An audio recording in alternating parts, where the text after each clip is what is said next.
அஸ்ஸலாமு அலைக்கும் ஃப்ரெண்ட்ஸ், எல்லோரும் எப்படி இருக்கீங்க? எல்லோரும் நல்லா இருப்பீங்கன்னு நம்புகிறேன். இந்த வீடியோவில் நம்ம எப்படி இந்த ஃப்ரேமில் கிளாத்து ஃபிக்ஸ் பண்ணுறது, நெக்ஸ்ட்டு இந்த ஃப்ரேமை எப்படி ஸ்டாண்டில் ஃபிக்ஸ் பண்ணுறது அப்படின்றத தான் பார்க்க போகிறோம். ஃபஸ்ட்டு இந்த ஃப்ரேமை இப்படி ரெண்டாக எடுத்துக்கணும். இந்த ஃப்ரேமில் ஃபஸ்ட்டு நம்ம நாடா சுற்றணும். நாடா சுற்றினோம்னா தான் இதில் ஒரு க்ரிப் கிடைக்கும். கிளாத்துக்கு ஒரு க்ரிப் கிடைக்கும். நம்ம போடுறப்ப ஒரு லூஸ் இருக்காது, க்ரிப்பாக இருக்கும். அது மட்டும் இல்லாமல் வுட்டுன்றதுனால லைட்டாக ஒரு ஸ்லாம்ப் அளவு நீட்டிகிட்டு இருந்தாலும் நம்ம கிளாத்தை ஃபிக்ஸ் பண்ணுறப்ப கிளாத்தில் ஒரு நூல் அளவு கூட கிளிய வாய்ப்பு இருக்குது. அதனால தான் நம்ம நாடா சுற்றிக்கணும்னு சொல்கிறோம். கண்டிப்பாக இந்த நாடா சுற்றுறதை வர வீடியோவில் போடுறேன். இப்போ ஃபஸ்ட்டு இந்த நாடா சுற்றணும்னு சொல்லியிருக்கேன்ல, இந்த ஃப்ரேமை கீழே வைக்கணும். நட்டு இல்லாத அந்த அட்ஜஸ்ட்மெண்ட் இல்லாத இந்த ஃப்ரேமை ஃபஸ்ட்டு கீழே வச்சுக்கணும். இதுக்கு மேலே நம்ம எந்த ஃபேப்ரிக்கில் நம்ம ஆரி ஒர்க் போட போகிறோமோ அந்த ஃபேப்ரிக்கை இந்த மாதிரி மேலே போட்டுக்கணும். கிளாத்தை அப்படி மேலே போட்டுக்கிட்டு நெக்ஸ்ட்டு அந்த அட்ஜஸ்ட்மெண்ட் உள்ள அந்த ஃப்ரேமை மேலே இப்படி வச்சு அப்படியே அழுத்தம் கொடுத்துக்கணும்.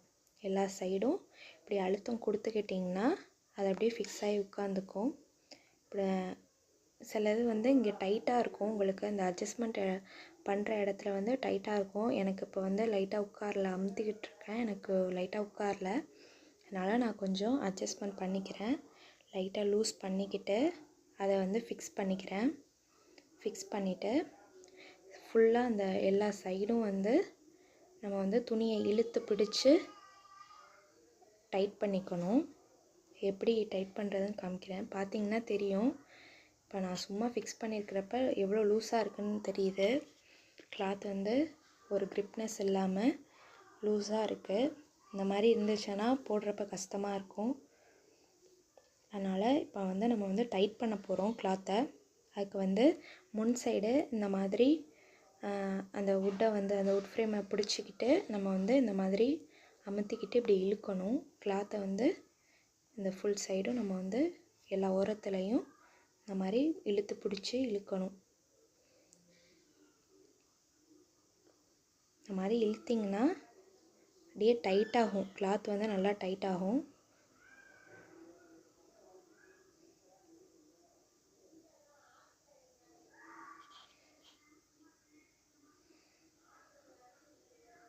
இப்போ பார்த்திங்கன்னா தெரியும், ஓரளவு டைட் ஆகிட்டு.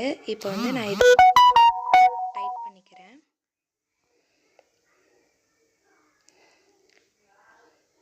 உங்களுக்கு சுற்றுற மாதிரி உங்களுக்கு அங்கே அந்த நட்டில் லைட்டாக பெண்டிங் கொடுத்துருப்பாங்க, ஈஸியாக இருக்கும். கொஞ்சம் அதை கொஞ்சம் சுற்றி டைட் பண்ணிக்கோங்க. இதுக்கும் மேலேயும் உங்களுக்கு கொஞ்சம் லூஸ் இருந்துச்சுன்னா லைட்டாக பிடிச்சி இழுத்து டைட் பண்ணிக்கோங்க எல்லா சைடும்.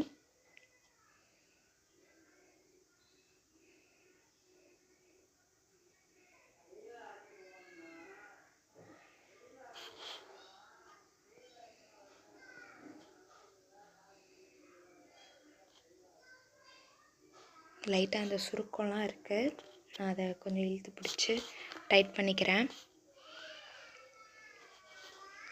இப்போ பார்த்திங்கன்னா தெரியும், முன்னாடி இருந்ததை விட இப்போ கொஞ்சம் நல்லா டைட்டாக இருக்குது. அப்படியே லைட்டாக தட்டுறப்ப சவுண்டு வரும். வேணுன்ற அளவுக்கு டைட் பண்ணிக்கிட்டு எடுத்துக்கிறோம். அவ்வளோதான். ஃப்ரேமில் நம்ம கிளாத்தை ஃபிக்ஸ் பண்ணியாச்சு. நெக்ஸ்ட்டு ஸ்டாண்டில் ஃபிக்ஸ் பண்ணணும். ஃபஸ்ட்டு ஸ்டாண்டை எப்படி ஃபிக்ஸ் பண்ணணும் அப்படின்றத பார்ப்போம். இந்த மாதிரி தான் இருக்கும் ஸ்டாண்டு. இதை நான் கிட்டில் தான் வாங்கியிருந்தேன். 1000 ருபீஸ் கிட்டோடையே வந்துச்சு. இது தனியாக சேல் பண்ணுவீங்கன்னா எவ்வளோ சேல் பண்ணுவீங்கன்னு கேட்டேன். 350க்கு சேல் பண்ணுறோம் அப்படின்னாங்க. தனியாக வாங்கினீங்கன்னா 350 ருபீஸ். இதிலே இன்னொரு ஸ்டாண்டு இருக்குது, அது 2 in 1. ஆனால் நீங்கள் இதே வாங்கிக்கலாம். இது உங்களுக்கு பட்ஜெட் ஃப்ரெண்ட்லியாக இருக்கும். பார்த்திங்கன்னா தெரியும், இங்கே கீழே அட்ஜஸ்ட் பண்ணுற மாதிரி இருக்குது. உங்களுக்கு நொடிக்காத அளவுக்கு இருக்கும். நொடிச்சிச்சின்னா லைட்டாக நீங்கள் லூஸும் பண்ணிக்கலாம், டைட்டும் பண்ணிக்கலாம், வச்சுக்கிற இடத்த பொறுத்து.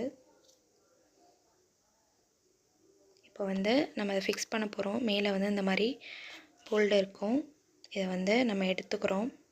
எல்லாத்துலேயும் அந்த நாலு காலுலையும் இந்த மாதிரி அதை எடுத்துக்கிறோம் வெளியே.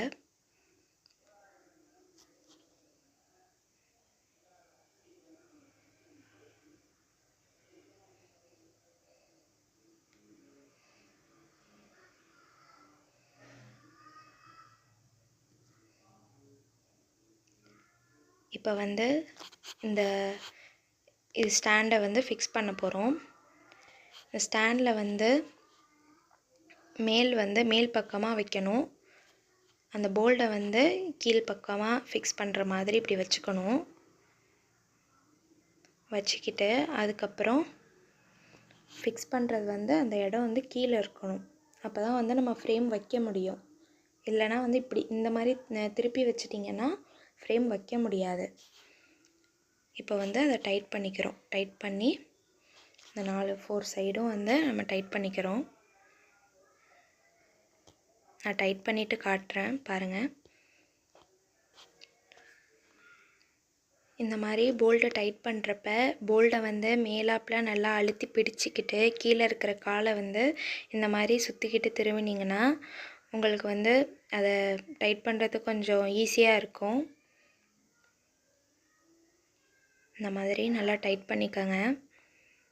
4 சைடும் இப்போ நம்ம வந்து டைட் பண்ணியாச்சு. இப்போ நான் வச்சு காட்டுறேன் பாருங்கள். 3 சைடு ஓரளவு அழகாக நிற்கிது. ஆனால் இந்த சைடு ஒரு சைடு மட்டும் கொஞ்சம் ஆடிக்கிட்டே நிற்கிது. இதுக்காக தான் வந்து அந்த அட்ஜஸ்ட்மெண்ட் கொடுத்துருக்காங்க. இந்த சைடு மட்டும் ஆடுது பாருங்கள்.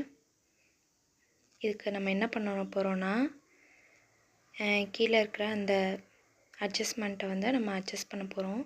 லைட்டாக நீங்கள் லூஸ் பண்ணிங்கன்னா நமக்கு ஏற்ற அளவுக்கு இப்படி வச்சு லூஸ் பண்ணிக்கிட்டு விட்டோம்னா நிற்கும். மேலேயும் நல்லா டைட் பண்ணிக்கோங்க. கீழே வந்து கொஞ்சம் லூஸ் பண்ணிக்கோங்க. இப்போ வந்து நிற்கிது பாருங்கள். இப்போ கீழே வந்து ஆடலை. இப்போ பாருங்கள், நான் வந்து ஸ்டாண்டை வந்து ஃபிக்ஸ் பண்ணிட்டேன். பார்த்திங்கன்னா இப்படி தான் இருக்கும்.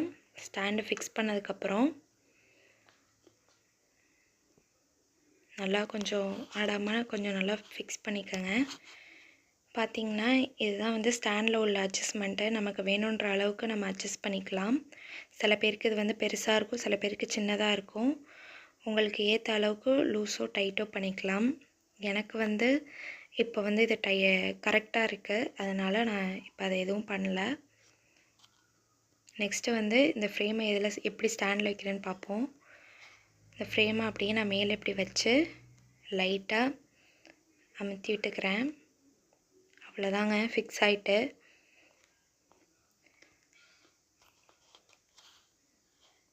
அவ்வளோதான் ஃப்ரெண்ட்ஸ்.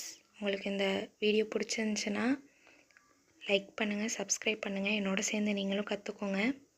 அஸ்ஸலாமு அலைக்கும்.